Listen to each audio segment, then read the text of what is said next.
Welcome everyone and everybody, this is Luxeley in the Temple of Kotmogu, where I simply refuse to grab orbs because, well, I only have one defense, one serious defense, which is Dispersion, which is on a 7-day cooldown, and basically, I don't know, I just want to wreck people with orbs.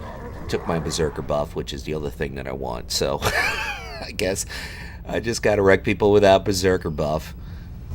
And there's always a warrior that I could find who's just kind of out in the open, away from his healers. Never fails. Horrified. Get some dots on you. Interesting how I'm casting more dots now than I used to. But that's because I'm using Surge of Darkness. Kind of made that change at 6.1 when they buffed Surge of Darkness. And since then, I've just been kind of futzing around with different things. Just trying different things, whether they're good, bad, indifferent. You know, just kind of like a buffet of switching up the talents. And I also started leveling a Worgen Shadow Priest, and I was thinking of doing a Let's Play, but then I started thinking, you know, everybody that I know in my guild, on my channel, friends that I met through RBGs, Arena, whatever, everybody hates leveling. So why would they want to watch a WoW Let's Play for the most part? So, yeah, I know some people that do some very successful WoW Let's Plays, but I don't know. You know, you're talking about a game that's over 10 years old. Not much has changed in the likes of leveling. It's a huge commitment to get to level 100. You're looking at 200, 300 episodes. So, yeah, I don't know. Let me know if you want to see a Worgen Shadow Priest Let's Play. I already started, though, but I could start over. I'm only like level 16. But I don't know if I want to start a Worgen over, because that zone is still bugged. It really is. Bye, Patty. Thanks for playing. A little too soon. Yeah, we got to go through the whole, like, oh, I have to use my lay on hands and my bubble bullshit. Yeah, just stand there. Good job. Well played. Well played, Patty. I'm making friends. What can I say? Hey, Mr. Warlock. No, that's my banner.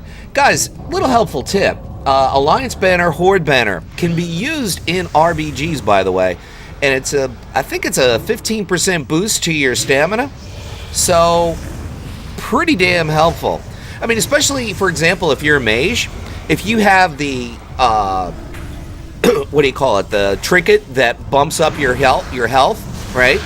And then you pop the banner down, you know, you're looking at a huge increase in your overall health. Then if you hit regenerative, you know, your ice block with the glyph of regenerative ice, you're getting an extra 40% heals, roughly. I don't know how the math works. I mean, it's roughly 35%, but you know what I'm saying. It's pretty huge. So keep that in mind.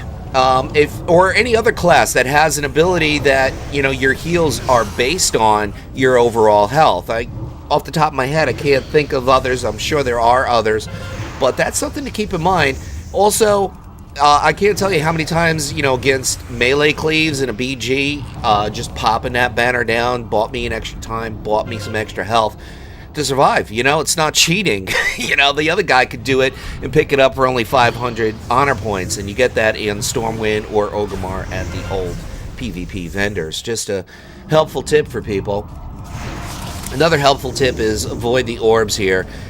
Try to stick near the Zerker buffs, which, I don't know. I don't necessarily need the Zerker buffs, I mean, but it is fun just, you know, playing more of a healing kind of mode. Like if I see one of our healers in trouble, go over there, pop a Psychic Scream. Even if it's a warrior, he's going to trinket it because Psychic Scream is pretty much useless against warriors, but even an extra couple of seconds, it's going to make him use a couple of cooldowns. It's going to get him off the healer, and if the healer's pretty slick and smart, he could change up his positioning. So, you know, you buy yourself, you know, 4 or 5 seconds. It's not a lot. At least it doesn't sound like a lot, but in reality, it helps. And sometimes buying yourself a couple of seconds is a lot better than doing nothing or doing the wrong thing. Hey, that's just my advice, but nobody ever listens to me. Nobody ever does. Doesn't matter. I don't know anything. I suck at this game. I'm the Jon Snow of World of Warcraft. You know nothing, Jon Snow. But anyway, what are we? We're ahead, but they have 3 orbs. We only have 1. That sucks. But this druid's about to die. He's going LOS. Dude, you going LOS in my DPS. What's wrong with you, bro? The warrior's in trouble.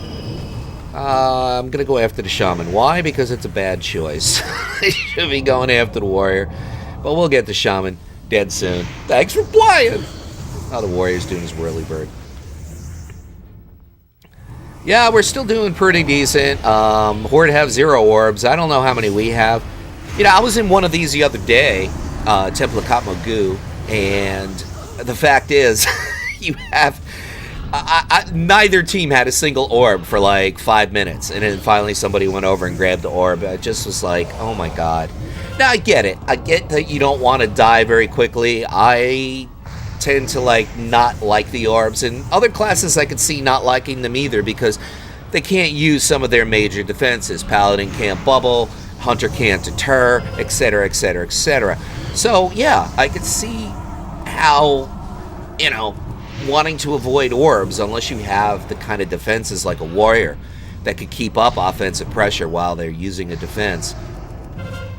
I could see how they would go after an orb with reckless abandon. But other classes, you know, you grab an orb, it's like, okay, there goes half my major cooldowns. Can't do anything about it. I mean, and for Shadow Priest, you know, what I'm talking about is Spectral Guise. Spectral Guise is a major cooldown in the sense that you're switching up your position, you're switching up your trajectory, and that means that the other player has to relocate you. And like for example, right here, okay, got away from the warrior, then popped some different, what do you call it, dispersion. But I did that more so for the buff than the defenses. But that's one of the rare situations that you could actually get away. Well, I wouldn't say rare. It's about 50-50 that you could get away. The idea with dispersion is... Oh, not necessarily dispersion I was talking about. Spectral Guise. The idea is get a feather down, use Spectral Guise, and run through towards the player. Don't run away. 90% of the players are going to be looking in front of them. They're thinking you're running away. That is their first thought. That is their natural reaction. And the fact is, you want to run right through them. Now, sometimes you're going to have a slow on you, and depending on how recently that slow's been applied, is probably going to dictate whether or not you're going to get away. Doesn't matter if you have dots on you, you'll still have a solid close to 3 seconds to get some distance. What the key is to do it just as that slow is about to run out. Like I said, it's not 100% effective. One of the biggest problems with Shadow Priest is the fact that you have to choose between a speed boost or Phantasm, which removes the slows. Hence, if you choose the speed boost, you're not going to be able to remove the slows, and it's going to be difficult to get away. Very difficult to get away, especially if you're fighting against 2 melee. If you choose the Phantasm and getting rid of the snares, then you're not going to be able to put distance between you and the other player, and it's pretty much useless. That's the problem, folks. And, of course, Blizzard doesn't fix it because there's a lot of things wrong with the game that Blizzard just refuses to fix, and it's starting to show. I love the game.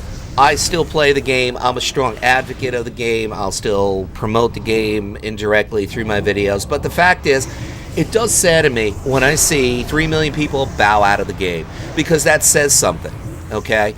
And what it says is people are fed up with the lack of content. Bottom line is lack of value. And I plan to do a lot of videos on this topic, so stay tuned for those. I'm going to kind of do my elemental version of that, which is a fiery version, which is me raging about Blizzard's stupidity, which will probably be a mini-series that will be about... I mean, the video is probably going to be about 2 months long. So be prepared to have a lot of time to listen to me rage. Then I'm going to do like a earthy series, which is just like a very realistic, objective point of view. The task that Blizzard faces and some of the difficulty that they face with fixing the game, as well as some of the frustrations and reasons why players might bow out. Then I'm going to do something from a watery perspective where I'm just going to pepper a lot of facts that are both good and bad changes over the years that kind of either added value to the game or took value away from the game. And then the last one I'll do is going to be like an airy approach where I just kind of talk nonsense and silliness, and hopefully people are kind to me about that. You know, I'll be like, oh man, pandas are a playable race, I'm going to quit. Actually, a lot of people did do that. But thanks for tuning in. 18-0, not bad. Top damage by a significant amount, but yeah, I'm still Jon Snow of World of Warcraft. I know nothing. Peep, whatever it is by you, morning, afternoon, or night. Hey guys, YOLO, make it great. Luxeley, signing off for a little while.